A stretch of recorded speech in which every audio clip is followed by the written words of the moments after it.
Hey guys, நான் எங்கே கிளம்பிட்டோன்னா நாளைக்கு என் ஃப்ரெண்டுக்கு என்கேஜ்மெண்ட் அண்ட் எனக்கு ஒரு மெஹந்தி ஆர்டரும் இருக்குது.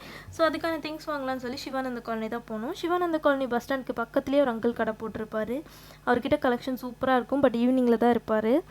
ஸோ நாங்கள் போயிட்டு அங்கே கொஞ்சம் ஸ்டட்டும் மெஹந்தியும் அவர்கிட்டே வாங்கிட்டு கிரில் சாப்பிடணும் போல் இருந்துச்சு. ஸோ காலனியில் ஒரு கடை இருக்குது, அங்கேயே நாங்கள் போய் பெப்பர் கிரில் கேட்டால் இல்லைன்னு சொல்லிட்டாங்க. ஸோ நார்மல் கிரில்லே ஒரு குவாட்டர் ஆர்டர் பண்ணிவிட்டு வெயிட் பண்ணிகிட்டு இருந்தேன். அண்ணா வந்து ஒரு தந்தூரி ஷவர்மா ஆர்டர் பண்ணியிருந்தான். நான் ஆர்டர் பண்ண கிரில் வந்துடுச்சு. எனக்கு இந்த கடையில் இன்னும் ரொம்ப ஃபேவரெட்னா மயோனஸ் தான். எனக்கு ரொம்ப பிடிக்கும். எப்போ போனாலும் எக்ஸ்ட்ரா வாங்கி சாப்பிடாம வர மாட்டேன். தென் ஷவர்மாவும் வந்துருச்சு. 2 பேருமே அதை சாப்பிட்டு அங்கேருந்து கிளம்பிட்டோம். இன்றைக்கி மழையும் பெய்யல, காற்றும் அடிக்கல, ஆனால் ஒரு மரம் சாஞ்சு போச்சு பாவம். தென் அம்மா வந்து கொஞ்சம் கிரேவி வாங்கிட்டு வர சொல்லியிருந்தாங்க. வரும்போது நாங்கள் அது பக்கத்துலேயே ஒரு கடையில் வாங்கிட்டு அண்ணாவும் கிளம்பிட்டோம். நாளைக்கு தான் என் ஃப்ரெண்டோட என்கேஜ்மெண்ட். மறக்காமல் சப்ஸ்கிரைப் பண்ணிக்கோங்க. நாளைக்கு என்கேஜ்மெண்ட்டில் என்னாச்சுன்றது நெக்ஸ்ட் வீடியோவில் பார்க்கலாம். டாட்டா.